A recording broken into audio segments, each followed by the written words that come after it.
Hi, I'm Carson Turner with Progressive Mobility and Medical here in Washington, Pennsylvania. I'm going to show you a little bit about the ambulatory aids we have available for sale. The first is your standard cane.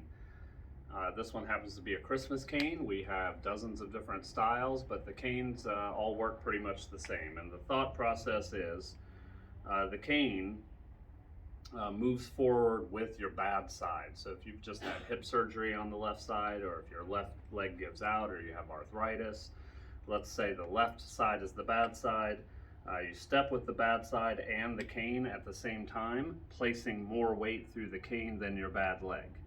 And that offloads some of the weight from the bad leg. If that leg were to give out, you'd be leaning on your cane, so it provides a measure of safety when you have one leg worse than the other. Proper fit for a cane in general should be when standing tall and resting your arm at the side of your body, your wrist hits the top of the cane. And what that will do is put a nice 30-degree bend in your arm, which is very close to the right amount of support. You don't want a straight arm because you end up locking out your elbow and can do damage there. And you don't want to be way bent up because then you have no power. So that's your standard typical cane. Moving up to quad canes. Quad canes act just like standard canes, except the bottom has 4 prongs instead of just one, so it offers a little more stability.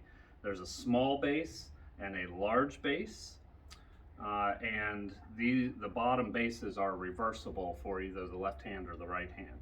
But there again, it's the same principle. You step with the bad leg and the cane at the same time. Of course, this one is adjusted too low for me, but you get the gist. So small and large base quad cane provides a little more stability than a single point cane, and they also stand up by themselves. So that's nice when standing at a counter or checking out at a register, those sort of things. If canes don't provide enough support, we usually recommend moving up to a walker.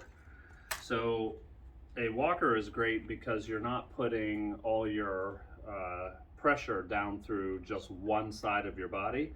You can evenly distribute it 50-50 between the right and the left side of your body, making you more stable.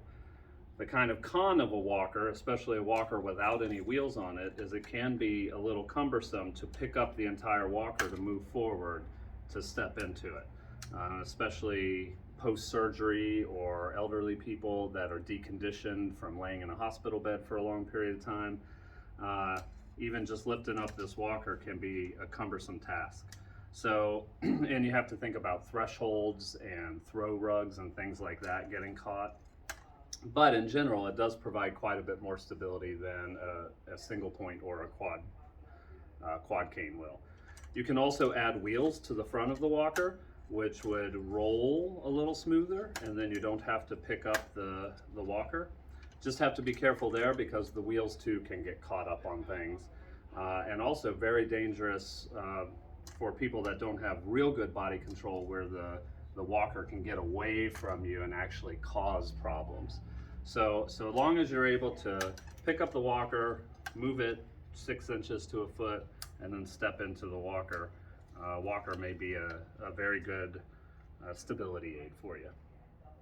Next up is what we generically call a rollator walker.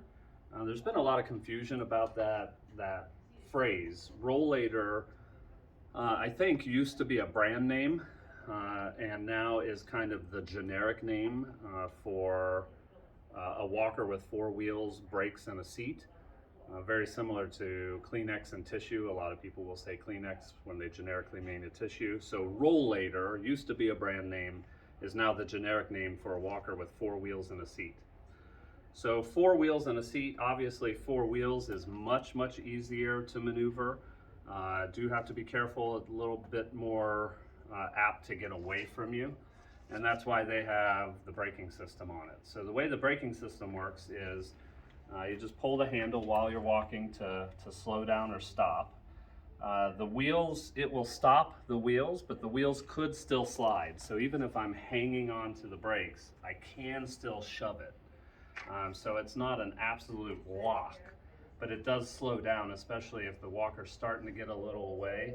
You just squeeze the brakes and can walk back up to it. But the really nice thing about the Rollator is the brakes will lock permanently, and there's a seat built in, so it's really good for people with CHF, COPD, things that make you short of breath or fatigue. You have a built-in seat. So the number one reason people buy this is because they're fatiguing easily and they say, I can't walk very long distances, I have to stop and rest. Well, if you're at a mall or a hospital, there may not be a place to rest. So this is a built-in place for you to rest. So can use it as a walker. If you need a rest break, lock the brakes, turn around, sit down on the seat. These come in all different sizes, weight capacities, colors, all kinds of features. This one happens to have really big wheels on it, so it's better at absorbing bumps outside, but we have quite a few different models. So that's just a real brief overview of some of the ambulatory aids we have available here for sale. If you have any more questions, look us up online at progressivemobility.com or give us a call at 724-228-4568.